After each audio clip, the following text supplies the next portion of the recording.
नमस्कार। दोपहर समाचार में आपका स्वागत है।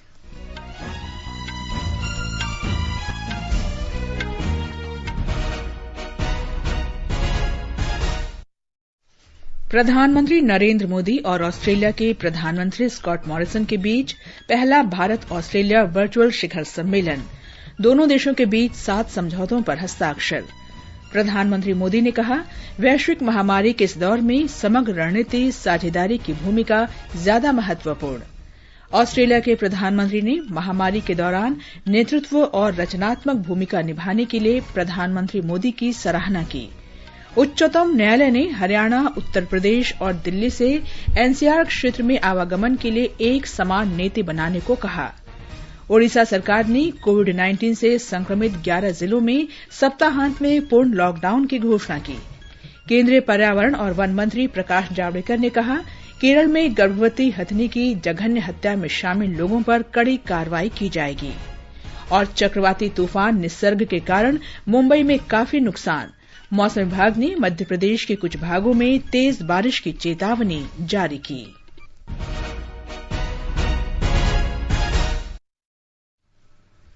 दोपहर समाचार में मैं हूं कनकलता और मेरे साथ हैं मेरे सहयोगी आनंद श्रीवास्तव। प्रधानमंत्री नरेंद्र मोदी ने कहा है कि भारत ऑस्ट्रेलिया के साथ संबंधों को प्रगाढ़ करने के लिए प्रतिबद्ध है। उन्होंने कहा कि ये सिर्फ दोनों देशों के लिए ही नहीं बल्कि समूचे हिंद प्रशांत क्षेत्र और विश्व के लिए भी महत्वपूर्ण है। पहले भारत ऑस्ट्रेलिया वर्चुअल शिखर सम्मेलन में प्रधानमंत्री ने कहा कि मौजूदा कोरोना संक्रमण के दौर में समग्र रणनीतिक साझेदारी की भूमिका महत्वपूर्ण हो जाती है। श्री मोदी ने कहा कि दोनों देशों के बीच संबंध मजबूत करने का ये उचित समय है। मेरा मानना है कि भारत और ऑस्ट्रेलिया के संबंधों को और सशक्त करने के लिए ये परफेक्ट समय है, परफेक्ट मौका है। अपनी दोस्ती को और मजबूत बनाने के लिए हमारे पास असीम संभावनाएं हैं। ये संभावनाएं अपने साथ चैलेंजेस भी लाती हैं। चैलेंजेस की किस तरह इस पोटेंशियल को वास्तविकता में ट्रांसलेट किया जाए ताकि दोनों देशों के नागरिकों, बिजनेसेस, एकेडमिक्स, रिसर्चर्स इत्यादि के बीच लिंक्स हो और जो और मजबूत बने। प्रधानमंत्री ने कहा कि सरकार ने कोविड-19 संकट को अवसर के रूप में देखा है। विश्व को इस महामारी के आर्थिक और सामाजिक दुष्प्रभावों से जल्दी निकालने के लिए एक कोऑर्डिनेटेड और कोलैबोरेटिव अप्रोच की आवश्यकता है। हमारी सरकार ने इस क्राइसिस को एक अपॉर्चुनिटी की तरह देखने का निर्णय लिया है। भारत में लगभग सभी क्षेत्रों में व्यापक रिफॉर्म्स की प्रक्रिया शुरू की जा चुकी है। बहुत जल्द ही ग्राउंड लेवल पर इसके परिणाम देखने को मिलेंगे। प्रधानमंत्री ने देशवासियों की तरफ से ऑस्ट्रेलिया के कोविड प्रभावित लोगों के प्रति संवेदना प्रकट की। श्री मोदी ने कोरोना संकट के समय भारतीय समुदाय की सहायता की सराहना करते हुए श्री मॉरिसन को धन्यवाद दिया। इस कठिन समय में आपने ऑस्ट्रेलिया में भारतीय समुदाय का और खास तौर पर भारतीय छात्रों का, हमारे स्टूडेंट्स का जिस तरह ध्यान रखा है उसके लिए मैं विशेष रूप से आपका आभारी हूं। प्रधानमंत्री स्कॉट मॉरिसन ने कहा कि ऑस्ट्रेलिया सरकार समेकित और समृद्ध हिंद प्रशांत क्षेत्र के लिए प्रतिबद्ध है। उन्होंने कहा कि आने वाले वर्षों में इस क्षेत्र में भारत की अहम भूमिका रहेगी। मॉरिसन ने प्रधानमंत्री मोदी के नेतृत्व की सराहना करते हुए कहा कि उन्होंने कोरोना संकट के समय रचनात्मक भूमिका निभाई।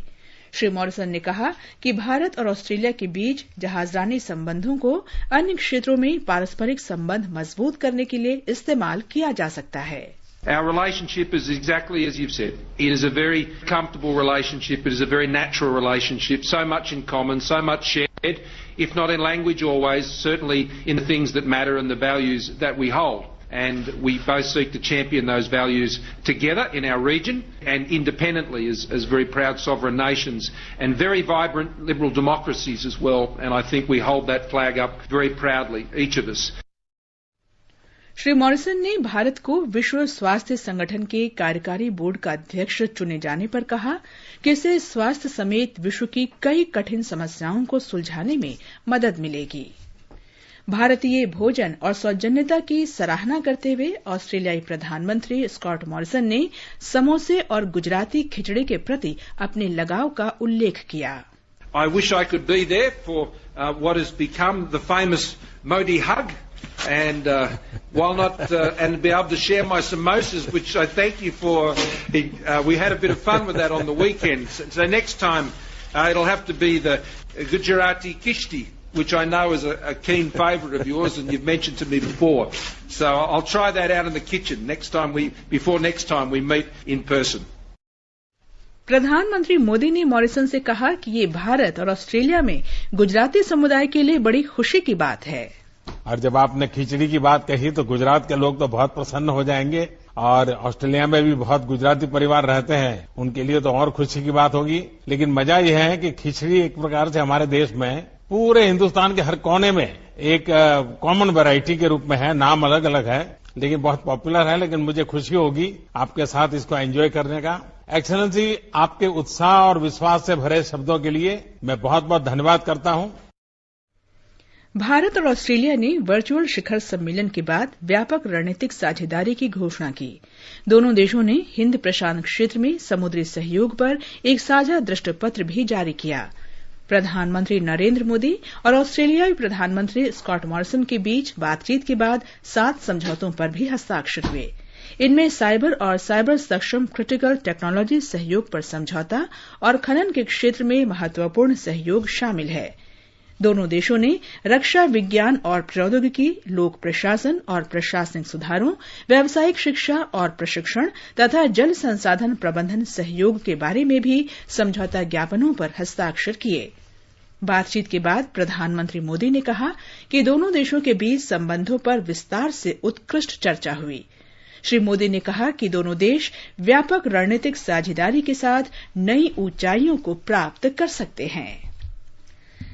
भारत और ऑस्ट्रेलिया ने द्विपक्षीय कार्यनीतिक भागीदारी को व्यापक भागीदारी तक ले जाने की प्रतिबद्धता व्यक्त की है। दोनों देशों के बीच व्यापक कार्यनीतिक भागीदारी पर संयुक्त वक्तव्य में कहा गया है कि ये आपसी समझ, भरोसा, साझा हित और लोकतांत्रिक मूल्यों पर आधारित होगी। संयुक्त वक्तव्य में कोविड-19 जैसी बड़ी चुनौतियों के समाधान के लिए व्यावहारिक वैश्विक सहयोग को लेकर दोनों देशों की प्रतिबद्धता व्यक्त की गई है। भारत और ऑस्ट्रेलिया ने कोविड-19 के आर्थिक असर और भावी चुनौतियों से निपटने तथा लोगों का जीवन बचाने में वैश्विक सहयोग को महत्व दिया है। दोनों देश वैज्ञानिक तथा चिकित्सा अनुसंधान के लाभ साझा करेंगे और वैश्विक महामारी की रोकथाम के लिए स्वास्थ्य देखभाल प्रणाली और तैयारियों को मजबूत करेंगे। भारत और ऑस्ट्रेलिया ने विज्ञान, प्रौद्योगिकी और अनुसंधान क्षेत्र में सहयोग बढ़ाने का भी संकल्प व्यक्त किया है और डिजिटल अर्थव्यवस्था, साइबर सुरक्षा जैसे क्षेत्रों में मिलकर काम करने का फैसला किया है। समुद्री क्षेत्र में भी सहयोग बढ़ाने पर सहमति बनी है। दोनों देश साझा सुरक्षा चुनौतियों से निपटने के लिए नए उपायों के लिए रक्षा सहयोग और संयुक्त सैन्य अभ्यास बढ़ाने पर भी सहमत हुए हैं। आतंकवाद को क्षेत्रीय शांति और स्थिरता के लिए बड़ा खतरा बताते हुए दोनों देशों ने हर प्रकार के आतंकवाद की निंदा की है और इस बात पर बल दिया है कि आतंकी गतिविधियों को किसी भी हाल में उचित नहीं ठहराया जा सकता। उच्चतम न्यायालय ने दिल्ली, उत्तर प्रदेश और हरियाणा सरकारों को निर्देश दिया है कि वे राष्ट्रीय राजधानी क्षेत्र में यातायात के बारे में एक समान नीति अपनाएं। न्यायालय इस क्षेत्र में लोगों को आवाजाही में आ रही समस्याओं के बारे में एक याचिका पर सुनवाई कर रहा है। शीर्ष न्यायालय ने तीनों राज्य सरकारों को निर्देश दिया है कि वे 1 सप्ताह के भीतर एक समान नीति तैयार करके उसे एक वेब पोर्टल पर डालें ताकि राष्ट्रीय राजधानी क्षेत्र में लोगों के आवागमन को सुगम बनाया जा सके।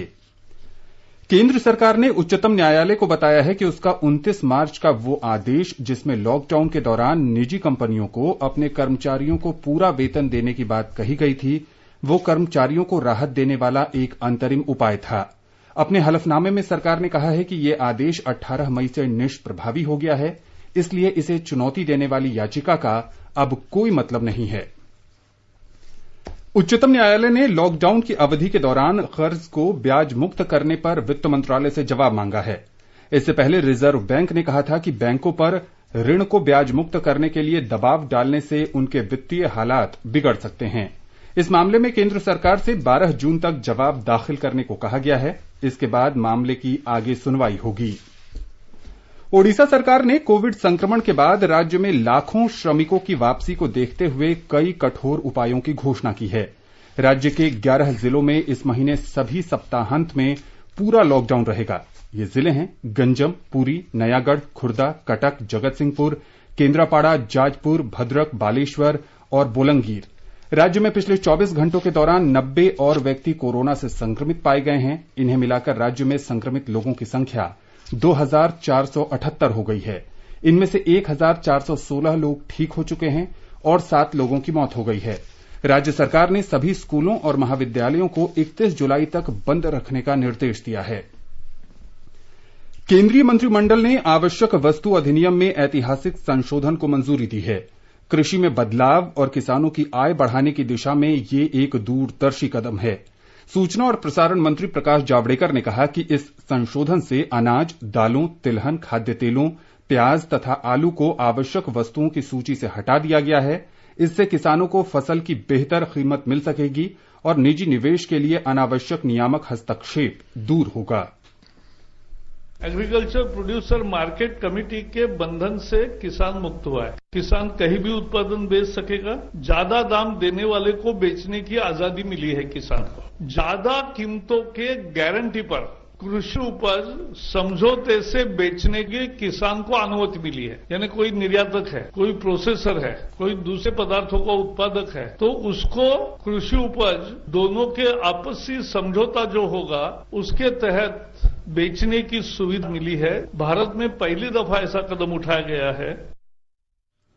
मंत्रिमंडल ने कृषि उपज व्यापार और वाणिज्य संवर्धन और सुविधा अध्यादेश 2020 को मंजूरी दे दी है।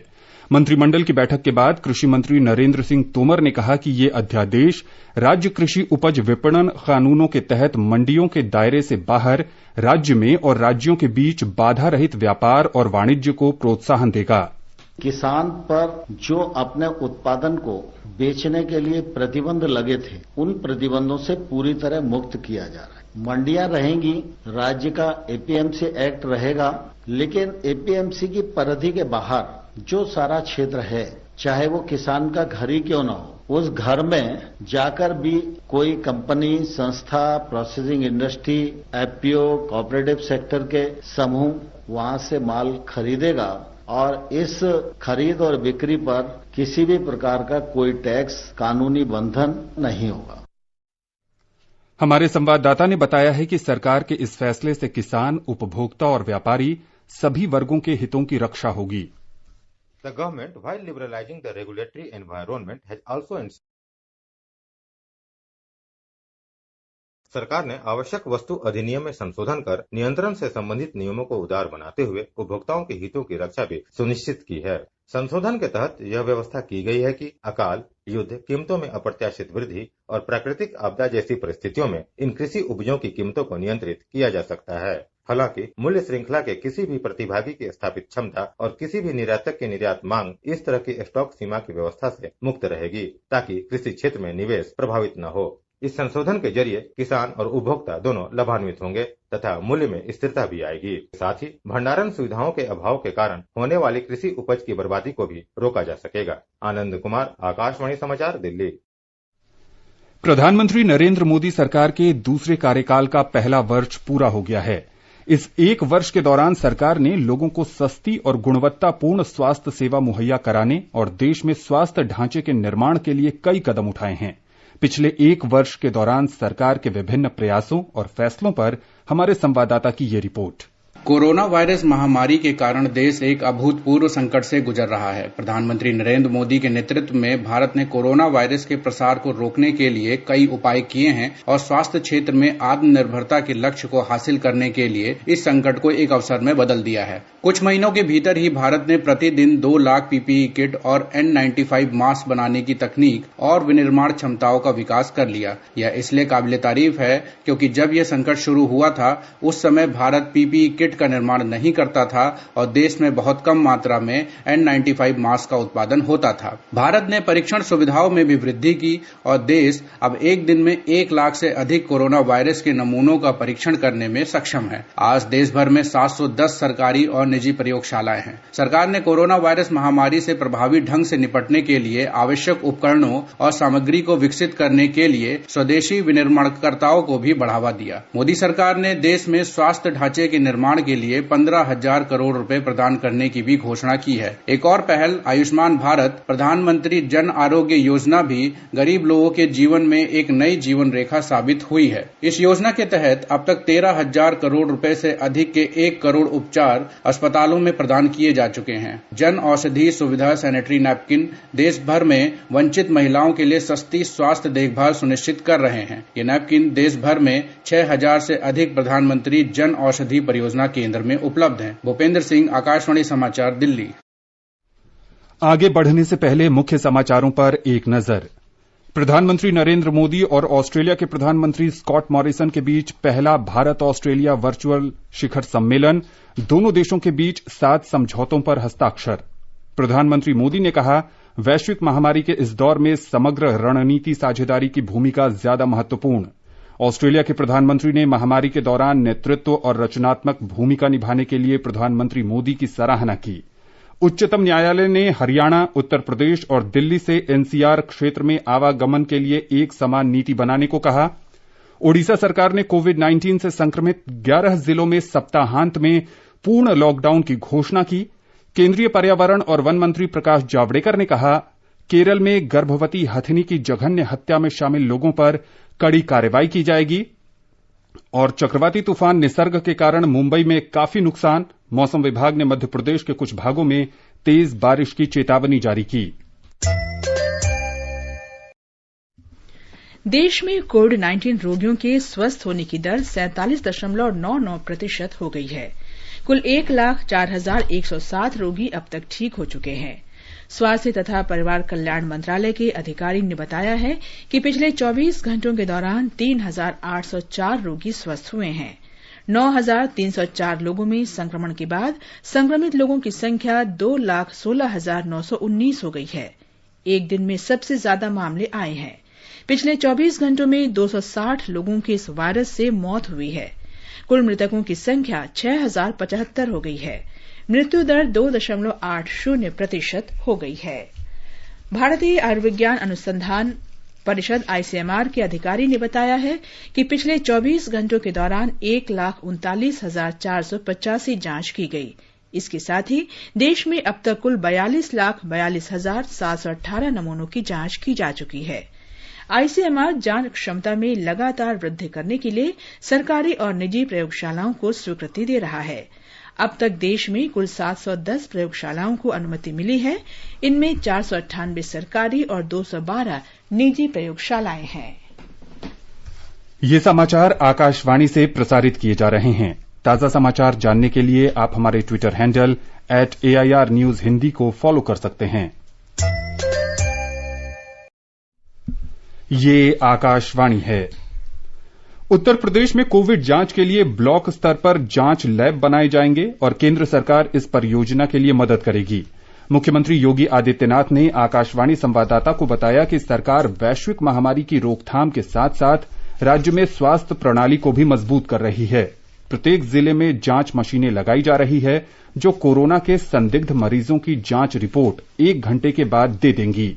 नई ट्रू नेट मशीनें नॉन कोविड अस्पतालों में लगाई जाएंगी। ये मशीनें 1 घंटे के भीतर ही टेस्ट के नतीजे बता देंगी, जिससे मरीजों को किसी आपातकाल की स्थिति में जल्दी इलाज मिल सकेगा। आकाशवाणी से बातचीत करते हुए प्रदेश के मुख्यमंत्री योगी आदित्यनाथ ने कहा कि केंद्र सरकार हर मोर्चे पर उत्तर प्रदेश सरकार की मदद कर रही है। हमें टेस्टिंग लैब की स्थापना हो या फिर कोविड हॉस्पिटल की सुविधाओं को स्ट्रेंथनिंग करने की भारत सरकार ने भरपूर मदद की है। भारत सरकार ने हर विकास खंड स्तर पर, जनपद स्तर पर टेस्टिंग लैब स्थापित करने के लिए भी सहयोग करने की बात की है। हमारे पास पहले एक लैब नहीं थी, आज 24 गवर्नमेंट की और 6 प्राइवेट लैब स्थापित हो चुकी है। योगी आदित्यनाथ ने कहा कि राज्य सरकार ने अब तक 3,15,000 से ज्यादा परीक्षण किए हैं और अभी प्रदेश की 30 लैब में 10,000 परीक्षण प्रतिदिन किए जा रहे हैं। उत्तर प्रदेश हाल ही में देश में कोविड मरीजों के लिए 1 लाख बेड तैयार करने वाला पहला राज्य बन गया है। सुशील चंद्र तिवारी, आकाशवाणी समाचार, लखनऊ। केंद्र शासित प्रदेश जम्मू कश्मीर के कश्मीर डिवीजन में पिछले 10 दिनों के दौरान कोरोना वायरस महामारी के मामलों में वृद्धि हो रही है। विशेषकर कुलगाम जिले में संक्रमण के मामले में वृद्धि देखी जा रही है। हमारे संवाददाता ने बताया है कि यहां जिला प्रशासन निवासियों की परेशानियों को कम करने के लिए अथक प्रयास कर रहा है। कश्मीर घाटी का कुलगाम जिला केंद्र शासित प्रदेश जम्मू कश्मीर में कोविड-19 महामारी के 264 सक्रिय मामलों की सूची में सबसे ऊपर है। 313 पॉजिटिव मामलों में से 210 का संबंध ट्रैवल हिस्ट्री से बताया गया है। चिकित्सा अधीक्षक जिला अस्पताल कुलगाम डॉक्टर मुजफ्फर जरगर ने कहा कि शुरुआत में पॉजिटिव मामलों की संख्या बहुत कम थी, लेकिन जम्मू कश्मीर के बाहर से लोगों के आने के कारण पॉजिटिव मामलों में अचानक तेजी देखने को मिली। उन्होंने कहा कि अधिकांश नई दिल्ली और अन्य स्थानों जैसे हिमाचल प्रदेश, उत्तराखंड और बांग्लादेश से आए थे। इस बीच उपायुक्त कुलगाम शौकत एजाज भट्ट ने कहा कि जिले में 46 क्षेत्रों को रेड जोन घोषित किया गया है और इन क्षेत्रों में लॉकडाउन को सख्ती से लागू करने के निर्देश भी दिए गए हैं। कुलगाम से खुर्शीद पडरू के साथ श्रीनगर से मैं सुनील कोल। सोशल मीडिया के विभिन्न मंचों पर फैलाई जा रही फर्जी खबरों की जांच कर हम तथ्य आपके सामने लाते हैं। सोशल मीडिया पर एक वीडियो में ये दावा किया गया है कि कोविड-19 एक बैक्टीरिया है जिसका इलाज एस्प्रिन से किया जा सकता है, जबकि सरकार का कहना है कि ये एक वायरस है और इसकी दवा अभी उपलब्ध नहीं है। जाने माने क्रिकेट खिलाड़ी अनिल कुंबले ने लॉकडाउन में छूट के बावजूद कोविड-19 की रोकथाम के लिए सरकार के दिशा निर्देशों का पालन करने की लोगों से अपील की है। उन्होंने कोविड-19 की रोकथाम के लिए सभी लोगों से मास्क पहनने, साफ सफाई पर ध्यान देने और सुरक्षात्मक उपाय अपनाने की अपील की है। Although the lockdown has been eased, we are all aware that the COVID-19 cases are increasing by the day. So it's very essential that we follow all the safety precautions that the health advisory has given us and also follow the government guidelines strictly. So please wear the mask so that we are protected. It's important that we remain hygienic, wash our hands, but most importantly, wear a mask.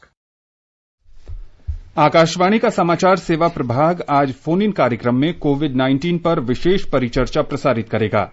Sir Gangaram अस्पताल के वरिष्ठ चिकित्सक doctor lieutenant general Ved Chaturvedi परिचर्चा में भाग लेंगे। श्रोता studio में सीधे फोन कर विशेषज्ञ से सवाल पूछ सकते हैं। नंबर है 011-2331-4444। हमारा टोल फ्री नंबर है 1800-115767। ये समाचार हमारी वेबसाइट newsonair.com और हमारे मोबाइल ऐप newsonair/hindi पर भी उपलब्ध हैं। दोपहर समाचार में आपका फिर स्वागत है। केंद्रीय पर्यावरण और वन मंत्री प्रकाश जावड़ेकर ने कहा है कि केरल में एक गर्भवती हथिनी की हत्या में शामिल लोगों के खिलाफ कड़ी कार्रवाई की जाएगी। Killing of an elephant in Kerala is shocking. Therefore, we have taken this killing in Kerala very seriously and we have already deputed our senior officers there and we will nab the culprits and punish them. Shri Javadekar ने कहा कि पशुओं को भोजन के साथ पटाखे देना भारतीय संस्कृति का हिस्सा नहीं है। चक्रवात निसर्ग लगातार कमजोर पड़ते हुए पश्चिमी तट और मुंबई ठाणे क्षेत्र से उत्तरी महाराष्ट्र की तरफ बढ़ गया है, लेकिन ये अपने पीछे तबाही के निशान छोड़ गया है। मुंबई, ठाणे, पुणे, नासिक, अहमदनगर और औरंगाबाद जिलों समेत पूरे पश्चिमी तट पर आज सुबह से आंधी चल रही है और कई स्थानों पर वर्षा हो रही है। मुख्यमंत्री उद्धव ठाकरे आज वीडियो कॉन्फ्रेंसिंग के माध्यम से स्थिति का जायजा लेंगे। मध्य प्रदेश में चक्रवात निसर्ग का प्रभाव पूरे राज्य में नजर आ रहा है। हमारे संवाददाता ने बताया है कि अधिकतर जिलों में कल रात से तेज हवाओं के साथ लगातार बारिश हो रही है। और अब एक नजर देश भर में आज के मौसम के पूर्वानुमान पर।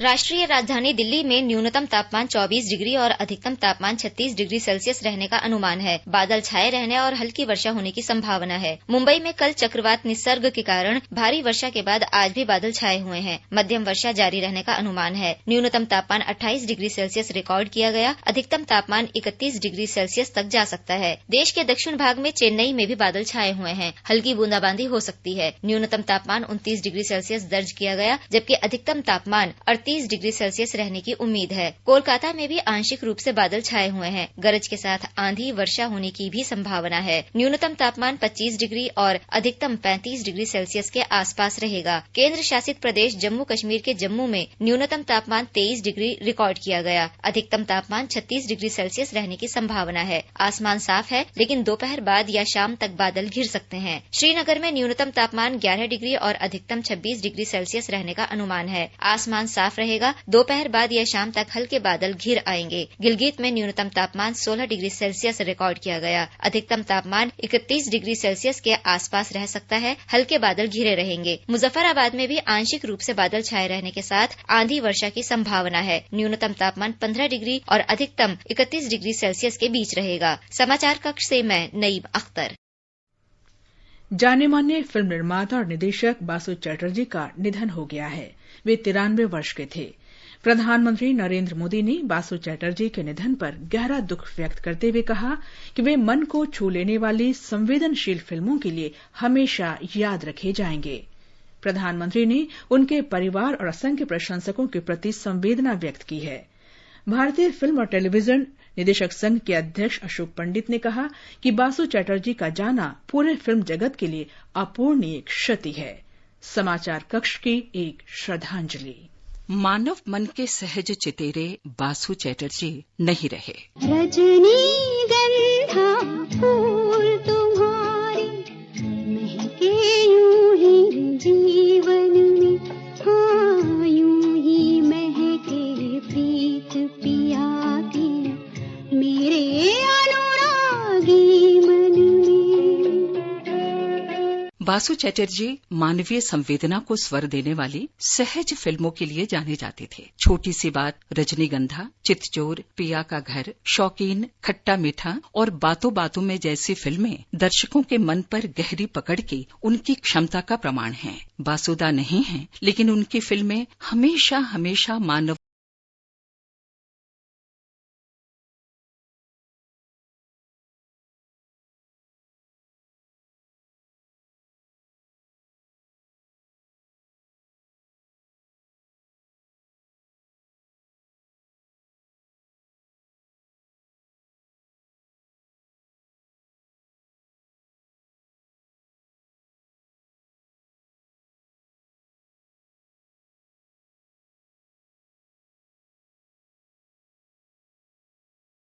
रमेश पोखरियाल निशंक और शहरी कार्य मंत्री हरदीप सिंह पुरी ने आज संयुक्त पहल ट्यूलिप का शुभारंभ किया।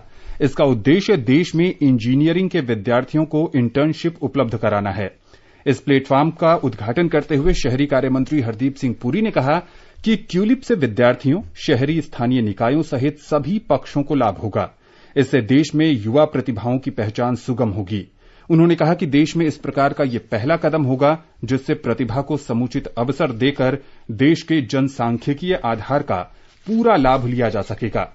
श्री निशंक ने कहा कि ट्यूलिप युवाओं में बौद्धिक कौशल को बढ़ावा देगा। इससे युवाओं की नवाचारी बौद्धिक क्षमता का सदुपयोग हो सकेगा और अगले 5 वर्ष में $50 खरब की अर्थव्यवस्था का लक्ष्य हासिल करने में मदद मिलेगी। वेब आधारित ट्यूलिप प्लेटफॉर्म के इंटर्नशिप कार्यक्रम से विभिन्न शहरी स्थानीय निकायों में विद्यार्थी स्मार्ट सिटी विकसित करने में भी सहयोग दे सकेंगे। कर्नाटक में प्राथमिक और माध्यमिक शिक्षा विभाग राज्य में स्कूलों को फिर से खोलने पर माता पिता और संबंधित लोगों की राय लेगा। अंत में मुख्य समाचार एक बार फिर। प्रधानमंत्री नरेंद्र मोदी और ऑस्ट्रेलिया के प्रधानमंत्री स्कॉट मॉरिसन के बीच पहला भारत ऑस्ट्रेलिया वर्चुअल शिखर सम्मेलन। दोनों देशों के बीच 7 समझौतों पर हस्ताक्षर। प्रधानमंत्री मोदी ने कहा, वैश्विक महामारी के इस दौर में समग्र रणनीति साझेदारी की भूमिका ज्यादा महत्वपूर्ण। ऑस्ट्रेलिया के प्रधानमंत्री ने महामारी के दौरान नेतृत्व और रचनात्मक भूमिका निभाने के लिए प्रधानमंत्री मोदी की सराहना की। उच्चतम न्यायालय ने हरियाणा, उत्तर प्रदेश और दिल्ली से एनसीआर क्षेत्र में आवागमन के लिए एक समान नीति बनाने को कहा। ओडिशा सरकार ने कोविड-19 से संक्रमित 11 जिलों में सप्ताहांत में पूर्ण लॉकडाउन की घोषणा की। केंद्रीय पर्यावरण और वन मंत्री प्रकाश जावड़ेकर ने कहा, केरल में गर्भवती हथिनी की जघन्य हत्या में शामिल लोगों पर कड़ी कार्रवाई की जाएगी। और चक्रवाती तूफान निसर्ग के कारण मुंबई में काफी नुकसान। मौसम विभाग ने मध्य प्रदेश के कुछ भागों में तेज बारिश की चेतावनी जारी की। इसके साथ ही दोपहर समाचार का ये अंक समाप्त हुआ। नमस्कार।